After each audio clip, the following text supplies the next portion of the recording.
تو اس کی امی نے ڈبہ پکڑ کر آمنہ کے ہاتھ میں تھما دیا کہ ہمارے ہاں بیٹی کی پیدائش پر مٹھائی تقسیم نہیں کی جاتی، بیٹا پیدا کرو گی تو پھر منہ میٹھا کروں گی۔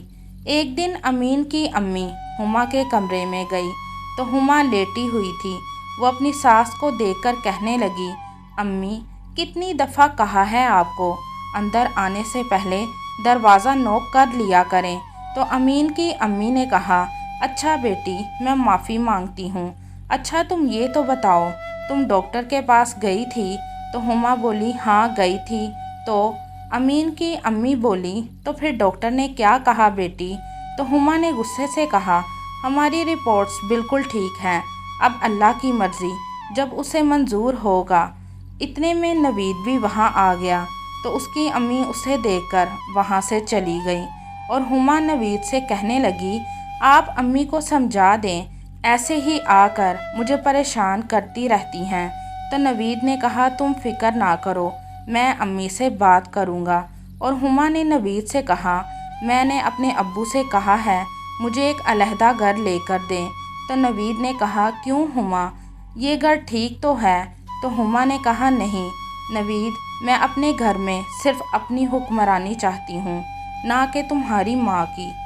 آمنہ گھر کے سارے کام کرتی تھی اور اپنی ساس کی بہت خدمت بھی کرتی تھی، لیکن اس کی ساس اسے طنز کرنے اور ذلیل کرنے سے باز نہیں آتی تھی، اور ہما جو کہ گھر کے کسی کام کو بھی ہاتھ نہیں لگاتی تھی اور اپنی ساس کو خوب باتیں بھی سناتی تھی۔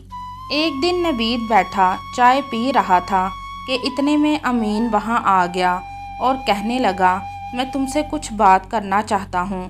تو نوید نے کہا، جی بھائی بولیں۔ تو امین نے کہا، میں ہانیہ کی دوائی دے کر تمہاری بھابھی کو ابھی آتا ہوں۔ امین کے جاتے ہی ہما وہاں آ گئی تھی اور نوید سے کہنے لگی، چلیں نوید۔ تو نوید نے کہا، ہما کہاں؟ تو ہما غصے سے بولی، آپ کو صبح بتایا تو تھا کہ امی کے گھر جانا ہے۔ اتنے میں ہما کی ساس بھی آ گئی تو ہما سے کہنے لگی، بیٹی کہاں جا رہی ہو؟ تو ہما نے غصے سے کہا، میں ہر بات آپ کو بتانا ضروری نہیں سمجھتی، اور نوید سے کہا، چلو نوید۔ ہما کے باہر جانے کے بعد نوید نے اپنی امی سے کہا، امی یہ آپ ہی کا انتخاب تھا، ہما کو اب بھگتیں۔ اور پھر نوید وہاں سے چلا گیا۔ ایک دن امین نے نوید سے کہا، میں پارٹ ٹائم بھی نوکری کرنا چاہتا ہوں۔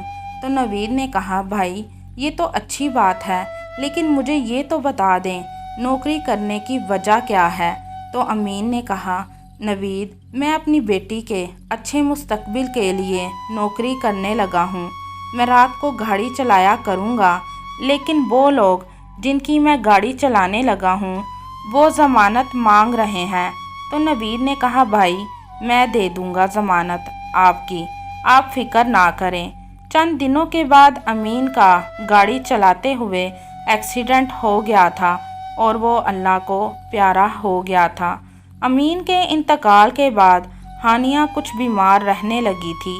ایک رات تو حد ہی ہو گئی تھی، ہانیہ بخار سے تپ رہی تھی اور چپ ہونے کا نام ہی نہیں لے رہی تھی۔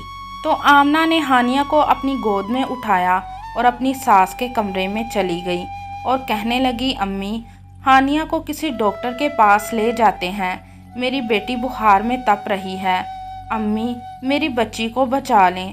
تو اس کی ساس نے آمنہ سے کہا، ہاں آ گئی میری نیند خراب کرنے، مرتی ہے تو مر جائے تمہاری بیٹی، پہلے ہی میرے بیٹے کو کھا گئی ہے، اب کیا مجھے کھائے گی؟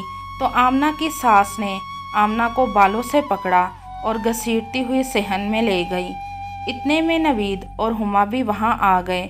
آمنہ نے ان دونوں سے بھی اپنی بیٹی کی زندگی کی بھیک مانگی۔ نوید اپنی بھابھی کی مدد کرنا چاہتا تھا، لیکن ہما اسے کمرے میں لے گئی تھی اور کبرا نے آمنہ کو دھکے مار کر گھر سے باہر نکال دیا تھا۔ آمنہ بہت روئی، گڑ گڑائی، لیکن کسی نے اس کی مدد نہ کی۔ رات کا پچھلا پہر تھا کہ آمنہ ہانیہ کو ڈاکٹر کی دکان پر لے گئی تھی، لیکن وہ بھی بند تھی اور ہانیہ نے اپنی ماں کی ہی گود میں دم توڑ دیا تھا۔ آمنہ بیچاری کہاں جاتی، اس کا تو کوئی اپنا بھی نہیں تھا اور اس نے خود قبرستان جا کر اپنے ہاتھوں سے اپنی بیٹی کو دفن کر دیا اور قبرستان میں بے ہوش ہو کر گر گئی تھی۔ صبح ہوتے ہی چند لوگوں نے اسے اٹھا کر ہسپتال پہنچا دیا تھا اور اس کا علاج بھی کروایا تھا۔ آمنہ کو جب ہوش آیا تو وہ بہت روئی اور کہنے لگی، میں کیسی ماں ہوں، میں اپنی بیٹی کا علاج بھی نہیں کروا سکی۔ میں نے تو ابھی جی بھر کے بھی اپنی بیٹی کو نہیں دیکھا تھا۔ کتنے ظلم کیے ہیں میرے سسرال والوں نے میرے ساتھ۔ اگر وہ چاہتے تو میری بیٹی کو بچا سکتے تھے۔ کیا انسانیت نام کی چیز اس دنیا سے ختم ہو چکی ہے؟ میں دنیا کی پہلی ماں ہوں جس نے اپنے ہاتھوں سے اپنی بیٹی کو دفنایا ہوگا۔ اے خدا، مجھے موت کیوں نہیں آ گئی؟ اے خدا، مجھے بھی اپنے پاس بلا لے، اپنے پاس۔ میرے سسرال والوں نے مجھے گھر سے نکال دیا ہے، میں اب کہاں جاؤں گی؟ آمنہ جب صحت یاب ہوئی تو وہ اسی فیکٹری میں نوکری کرنے لگی تھی جہاں امین اس کے ساتھ کام کرتا تھا۔ موت مانگنے سے موت تو نہیں آتی۔ آمنہ نے زندگی گزارنے کے لیے دن رات محنت کی اور کرائے کے گھر میں رہنے لگی تھی۔ نوید اور ہما کے ہاں 3 سال تک اولاد نہیں ہوئی تھی اور کبریٰ کو فالج ہو گیا تھا۔ پھر ایک دن نوید اور ہما آمنہ کے پاس آئے اور اس سے معافی مانگنے لگے تھے۔ نوید نے کہا، بھابی آپ ہمیں معاف کر دیں، آپ کی اس حالت کی ذمہ دار امی کے ساتھ کہیں نہ کہیں ہم دونوں بھی ہیں۔ میں آپ کی مدد کرنا چاہتا تھا لیکن امی کی وجہ سے خاموش رہا اور آپ کے ساتھ برے رویے کی سزا ہمیں اور امی کو مل چکی ہے۔ ہمارے ہاں 3 سال سے اولاد نہیں ہوئی اور امی کو فالج ہو چکا ہے۔ وہ بہت شرمندہ ہیں، انہوں نے ہمیں آپ کے پاس بھیجا ہے۔ وہ اپنی زندگی کے دن بہت مشکل سے گزار رہی ہیں۔ نوید کی سب باتیں سننے کے بعد آمنہ کی آنکھوں میں آنسو آ گئے تھے اور وہ نوید کو کہنے لگی، مجھے امی کے پاس لے چلو۔ پھر نوید اور ہما آمنہ کو اپنے ساتھ لیے گھر آئے تو کبریٰ نے بہت مشکل سے ہاتھ جوڑ کر آمنہ سے معافی مانگی تو آمنہ نے کہا، امی میں نے آپ کو معاف کیا، اب میں آ گئی ہوں نا تو آپ جلد ہی صحت یاب ہو جائیں گی۔ اس سے پہلے کبریٰ کچھ اور کہتی وہ اپنی آخرت کو جا پہنچی تھی۔ کبریٰ اتنا تو جان گئی تھی کہ میری پسند کی ہوئی بہو ہما مجھے اپنے جوتے کی نوک پر رکھتی ہے، جبکہ آمنہ میری بہت عزت کرتی ہے لیکن میں نے اس کی قدر نہیں کی ہے۔